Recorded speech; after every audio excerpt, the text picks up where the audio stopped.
నమస్తే welcome to our channel నేను మేశ్వరి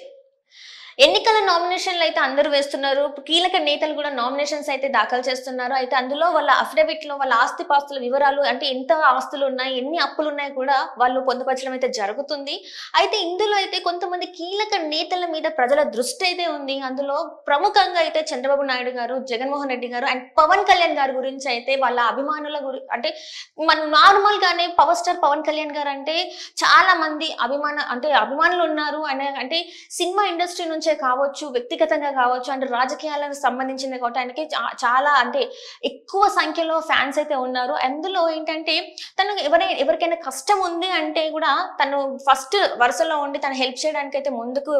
ముందుంటారు ఎక్కడ ఏ కష్టం వచ్చిందన్నా కూడా వాళ్ళ దగ్గరికి వెళ్ళి వాళ్ళకి ఏ కష్టం ఉందో అనేది ఆరా తీసుకుని తెలుసుకొని వాళ్ళకి ఆర్థికంగా సాయం చేసే వ్యక్తి అని కూడా మనం చెప్పుకోవచ్చు తనకు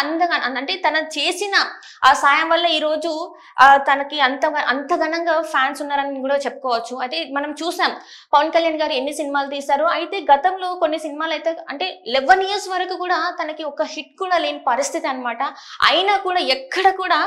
ఒక్క ఫ్యాన్ కూడా తగ్గని పరిస్థితి అంటే తనకి అప్పుడు ఎంత క్రేజ్ ఉందో ఇప్పుడు కూడా అంటే స్టార్టింగ్ ఎంత క్రేజ్ ఉండేదో ఇప్పుడు కూడా అదే క్రేజ్ ఉంది అంటే ఆ 11 years లో కూడా ఎక్కడ కూడా తన క్రేజ్ అనేది అయితే తగ్గలేదు అయితే ఇప్పుడున్న కాలంలో గత కొంతకాలంగా తనకి కొంచెం సినిమాలకు బ్రేక్ ఇచ్చి ప్రజాసేవ చేయాలని చెప్పేసి అయితే తను రాజకీయాల్లోకి అయితే రావడం జరిగింది రాజకీయాల్లోకి వచ్చిన తర్వాత ఒక్కసారి అయితే అంటే తన పార్టీ పెట్టి దానికి జనసేన అని పేరు పెట్టి చాలా మంది అంటే ఎంతో మంది నాయకులని తన పార్టీలో జాయిన్ చేసుకున్న తర్వాత ఫస్ట్ టైం తను పోటీ చేసినప్పుడు మాత్రం తను గెలవడం అయితే జరగలేదు కానీ ఈసారి ఎన్నికల బరిలో నిల్చున్నారు ఈసారి తనదే అంటే వాళ్ళదే విజయం అని చెప్పేసి ధీమా కూడా వ్యక్తం చేయడం జరుగుతుంది అయితే ఈ రోజు మంగళవారం రోజు అయితే తను నామినేషన్ దాఖలు చేయడం జరిగింది పిఠాపురం నుంచి అందులో అక్కడ ఏంటంటే అఫిడవిట్ లో తనకున్న ఆస్తి వివరాల గురించి అప్పుల వివరాల గురించి ఎంత ఆస్తులు ఉన్నాయి ఏంటి అనేది అయితే అందులో పొందపరిచారు అవి ఏంటి అనేది కూడా మనం చూసే ప్రయత్నం చేద్దాం అండ్ ఇంకొకటి ఏంటంటే చాలా వరకు ఇప్పుడు మనం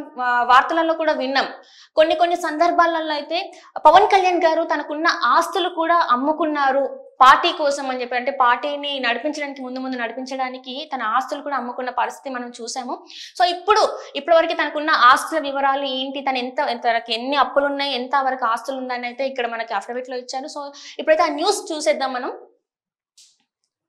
సో ఇక్కడ చూస్తున్నట్టయితే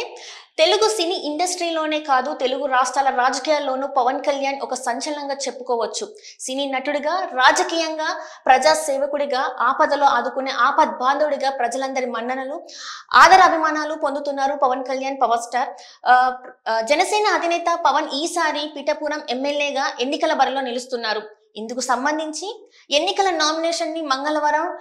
దాఖలు చేశారు పవన్ కళ్యాణ్ సో మనం చూస్తున్నట్టయితే ఫస్ట్ నుంచి కూడా తను ఏంటంటే పిఠాపురం నుంచి పోటీ చెయ్యరు అని చెప్పేసి చాలా వరకు అయితే అనుకున్నారు కాకపోతే ఎప్పుడైతే కూటమిలో జాయిన్ అయిన తర్వాత పిఠాపురం టికెట్ అయితే పవన్ కళ్యాణ్ కి దక్కడం అయితే జరిగింది అక్కడ నుంచి నామినేషన్ వేయడం కూడా అంటే ఈ రోజు నామినేషన్ వేశారు అండ్ ఇప్పుడు చూస్తున్నట్టయితే అఫిడవిట్ లో తన ఆస్తుల వివరాలు కూడా ఇచ్చారనమాట ఇక ఈ ఎన్నికల అఫిడవిట్ లో తన ఆస్తులకు సంబంధించి కీలక వివరాలు పొందపరిచారు ఆ వివరాలు అనేది మనం ఇక్కడ చూడొచ్చు అధికార సమాచారం ప్రకారం పవన్ కళ్యాణ్ 5 ఏళ్ల సంపాదన ఎంత అంటే 114.76 కోట్లు సో అంటే ఈ 5 years లో తన ఆస్తి వివరాలు ఎంత అనేది ఇక్కడ మనం చూడొచ్చు అయితే ప్రభుత్వానికి పవన్ చెల్లించిన పన్నులు ఎంత అంటే 73.92 కోట్ల రూపాయలు ప్రభుత్వానికి చెల్లించారు అండ్ చారిటీలకు అందజేసిన విరాళాలు ఎంత అంటే 20 కోట్లు అంటే మనం ఇంతవరకు ఎప్పుడు కూడా పవన్ కళ్యాణ్ గారు కూడా ఎక్కడ కూడా ఈ చారిటీకి ఇంత నేను చేశాను అంత చేశాను అయితే ఏ రోజు కూడా మీడియాలో తన పేరు అయితే బయటికి రానివ్వలేదు ఎప్పటి నుంచో తను ఎన్నో ఏళ్ల నుంచి చారిటీస్ కి అయితే డబ్బులు పంపించడం అయితే జరుగుతుండేది కానీ ఏ రోజు కూడా ఎక్కడ కూడా తన పేరుని బయటికి రానివ్వలేదు అంటే చాలా సైలెంట్ గా అంటే కొంతమంది అంటారు కదా డౌన్ టు ఎర్త్ మనం చేసిన పని కుడి చేతితో చేసేది ఎడమ చేయికి తెలియద్దు అని అంటారు కదా సో ఆ type of mentality Pawan Kalyan గారిని మనం చెప్పుకోవచ్చు అంటే ఎంతో మంది తన వల్ల సహాయం పొందిన వాళ్ళు చాలా మంది ఉన్నారు అండ్ అదే అన్నమాట ఇక్కడ చూస్తే మనం 20 కోట్ల విరాళాలు ఇచ్చారనమాట అండ్ ఇక్కడ పవన్ కళ్యాణ్ గారి అప్పులు చూస్తున్నట్టయితే 64.26 కోట్ల రూపాయలు ఉందని చెప్తున్నారు అండ్ ఇక్కడ ఆదాయ పన్నుగా 77 కోట్ల రూపాయలు అండ్ జిఎస్టీగా 5 కోట్లు చెల్లించారు అండ్ అప్పులు వివిధ బ్యాంకుల నుంచి తీసుకుంది ఎంత అంటే 17.56 కోట్లు తీసుకున్నారని చెప్పేసి ఇక్కడ చెప్పడం జరిగింది. అండ్ వ్యక్తుల వద్ద అంటే బ్యాంకుల నుంచే కాకుండా వ్యక్తుల వద్ద నుంచి కూడా తీసుకున్న అప్పులు ఎంత అంటే 46 లక్షల రూపాయలు తీసుకున్నారని చెప్పేసి కూడా తను అందులో అఫిడవిట్ లో అయితే పేర్కొనడం అయితే జరిగింది. అండ్ ఇప్పుడు మనం చూసాం కూడా మొన్న చిరంజీవి గారు కూడా అంటే ఒకనొక సందర్భంలో పార్టీ ఆఫీసులకి రెంట్ కట్టలేని పరిస్థితులలో ఉన్నారు పవన్ కళ్యాణ్ అని మనము చాలా వరకు న్యూస్ లైన్లో అయితే చూసాము. తన ఆస్తులు అమ్ముకొని మరి జనసేన పార్టీ కార్యాలయాలను నడిపించడం జరిగిందని కూడా మనం విన్నాం. అండ్ అదే సందర్భంగా మొన్న ఇటీవల కాలంలో చిరంజీవి గారు అయితే కొంత డబ్బు ఇచ్చి అయితే ప్రోత్సహించినట్టు మనం చూడొచ్చు.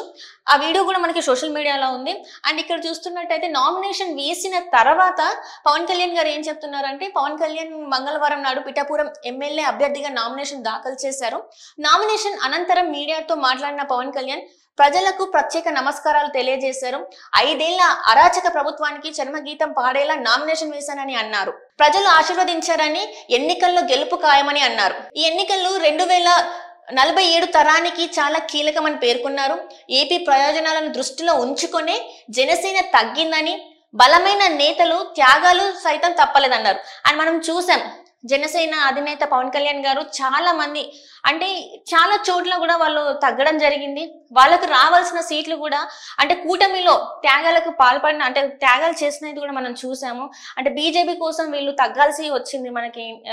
చాలా వరకు అయితే సీట్ల సర్దుబాటు విషయంలో పవన్ కళ్యాణ్ గారు అయితే చాలా సీట్లు కోల్పోయాల్సిన పరిస్థితి మనం చూసాం.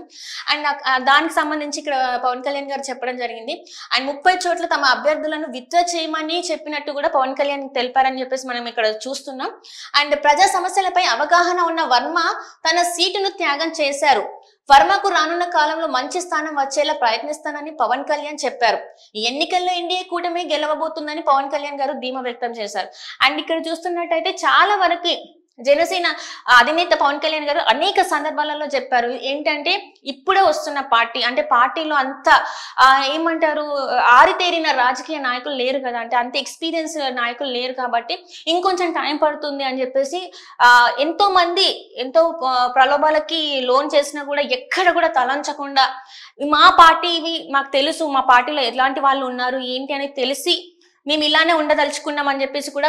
చాలా సార్లు సభాముఖంగా కూడా తెలవడం అయితే జరిగింది. ఎంతో మంది లేఖలు రాసినా కూడా